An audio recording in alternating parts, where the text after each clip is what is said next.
Just Try Nation, stand up. It's your boy.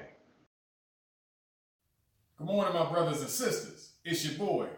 And I wanted to take a few minutes of your time on this morning to speak from this perspective. It's not what's happening to you, it's what's happening for you. And here is the disclaimer. For as long as hashtag stay plugged in, you are in an intentional, active relationship with God, your situations, it's not what's happening to you, it's what's happening for you. And just to give you clear context, I wanted to tell you this biblical story about a dreamer named Joseph that can be found in Genesis chapter 37. Joseph was a dreamer. That was his gift, to discern dreams. And it started by him having his own dream that he explained to his family, and his family took offense. That dream was that the sun, the moon, and the stars all bowed down to him. And in explaining that gift or that dream to his family, what that did is that unleashed a sequence of events that will find Joseph in some very peculiar situations. What am I talking about? His brothers, after hearing that dream, the Bible says that they were upset with Joseph, and they thought about killing him, but they decided to just sell him into slavery. So he was sold as a slave to an Egyptian, who in turn sold him to another slave owner, an Egyptian named Potiphar. Potiphar was an assistant to the Pharaoh of Egypt, and I say that for a reason. And so the Potiphar found favor in Joseph so much that he allowed him to manage the affairs of his household. It's not what's happened to you, it's what's happening for you. And so the Bible says that Potiphar's wife also found favor in Joseph, but it was a different kind of favor. It was one that caused her to come on to him, but because Joseph was not receptive to it, she got upset and accused him of trying to rape her. And the Potiphar believed his wife and threw Joseph in jail. The Bible goes on to say while Joseph was in jail, the warden of the jail found favor in Joseph. Remember, it's not what's happening to you, it's what's happening for you.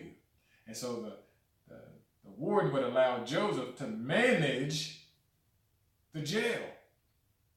And it just so happened that at this particular time, one of the Pharaoh's assistants was thrown in jail because of what he had done by the Pharaoh.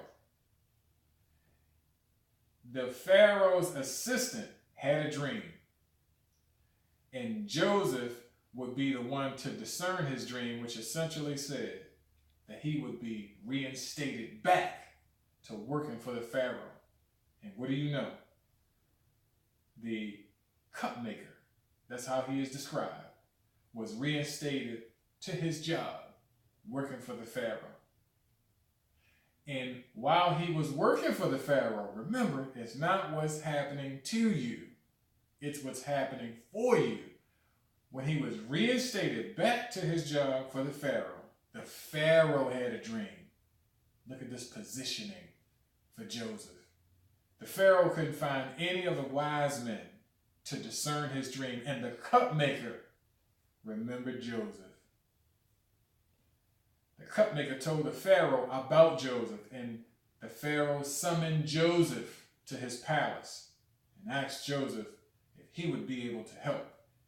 He told Joseph the dream, and check out what Joseph said. He asked Joseph, "Can you discern it?" And he said, "No, I can't, but God can."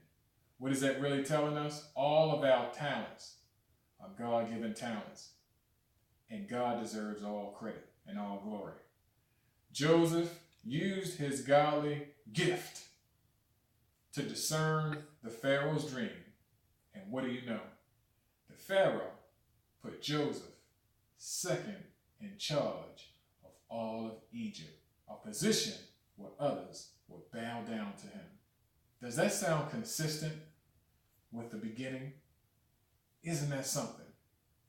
So it's not what's happening to you, it's what's happening for you. And that's the perspective that we should keep, because God will unleash a chain of events that will move you from where you are to where it is He has called you to be. But we need to be able to trust the process.